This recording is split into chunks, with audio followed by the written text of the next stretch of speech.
अस्सलाम वालेकुम my good friend, कैसे हैं आप सब। आई होप आप लोग बहुत अच्छे हैं। अल्हम्दुलिल्लाह आप लोग की दुआ से हम लोग भी बहुत अच्छे हैं। तो यहाँ पे ना बच्चे बहुत परेशान किए हुए थे मुझे, जब से मैं यहाँ पे थी बिहार, तब से पप्पू आओगे तो हम बाहर चलेंगे बाहर चलेंगे। मैंने कहा अच्छा ठीक है, फाइनली मुझे कल निकलना है। तो आज शाम में ना मुझे मार्केट में थोड़ा बहुत काम थे, तो मैंने कहा चलो अपने काम भी कर लेते हैं और बच्चों को भी थोड़ा घुमा देते हैं, क्योंकि बच्चे बहुत परेशान किए हुए थे।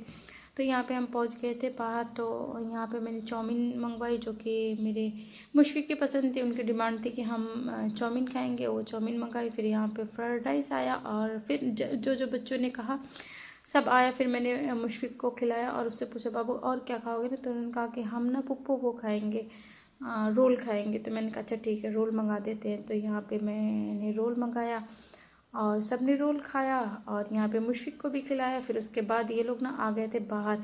खाने से ज़्यादा इनको ना खेलने पे इनका फोकस होता है, बस कि मतलब हमें छोड़ दो हम खेलें। और यहाँ पे खूब जम कर एकदम अपना मतलब जितनी इसको जान है अपनी जान लगा के जम कर रहा है, देख रहे हैं। फिर मैंने कहा बेटा अब चलो, बहुत लेट हो रहा है ना, क्योंकि मुझे भी घर जाना है, अपनी पैकिंग करनी है, क्योंकि मुझे ना सुबह में निकलना है, मेरी ट्रेन है। लेकिन यहाँ पे ये लोग मान ही नहीं रहे। और फिर यहाँ पे मैंने मुशफ़िक से पूछा बाबू और कुछ खाओगे, तो कह रहा हाँ पप्पू हम ना आइसक्रीम खाएंगे, आप आइसक्रीम खिला दो। मैंने कहा अच्छा ठीक है, अभी बाहर चलते हैं फिर खिलाते हैं। और यहाँ पे मैं ज़िक्रा को निकाल रही हूँ, लेकिन वो फिर घुस गई। यहाँ पे बच्चे ना यहाँ से जाना ही नहीं चाह रहे हैं। तो मैंने कहा नहीं बेटा अब चलो। फिर फाइनली हम लोग आ गए थे घर, और घर आके अपनी पैकिंग वैकिंग करके सो गए थे। और यहाँ पे फिर मैं आ गई थी स्टेशन पे। यहाँ पे मेरी जो ट्रेन थी वो बनारस से थी, और जो मेरी ट्रेन थी वो 5 घंटे लेट हो चुकी थी।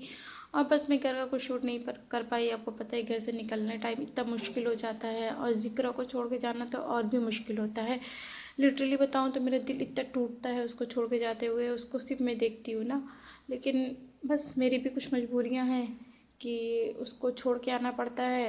अब जो जॉब करता होगा वो समझ सकता होगा, लेकिन बस आई मिस यू बेटू। और बस यहाँ पे हम ट्रेन पे बैठ चुके थे, हमारी ट्रेन आ गई थी। और यहाँ पे देख रहे बेबी भी माशाल्लाह से खेल रही थी। और जो फाइनली जो हमारा स्टॉपेज था वो आ गया था, और ये हम रात के 12 बजे पहुँचे थे। और जैसे हम अपने स्टेशन पे पहुँचे, वहाँ का माहौल अल्लाह रहम करे, इतनी आंधी तूफान देख रहे हैं, बहुत ज़्यादा थी। बाबू को तो मैं बहुत मुश्किल से इसको छिपा उपा के लिया था, लेकिन ये छिप ही नहीं रही थी। इतनी तेज इसको देख रहे कितनी तेज़ हवा चल रही है, और उसमें बारिश पत्थर, मतलब बहुत बहुत बुरे हालात थे। फिर अल्लाह पाक से दुआ किया, और यहाँ पे फाइनली हमें ऑटो रिक्शा मिला। और दुआ करते करते बस हम रूम पे जा रहे थे कि अल्लाह सही सलामत हम रूम पे पहुँच जाए। बहुत डर लग रहा था मुझे, एक तो रात और ऊपर से ऐसा मौसम। और जब हम रूम पे पहुँचे तो रूम के हालात बहुत ख़राब थे। फिर खाना खाया, सो गए। फिर ये था व्लॉग। अल्लाह हाफिज़, बाय।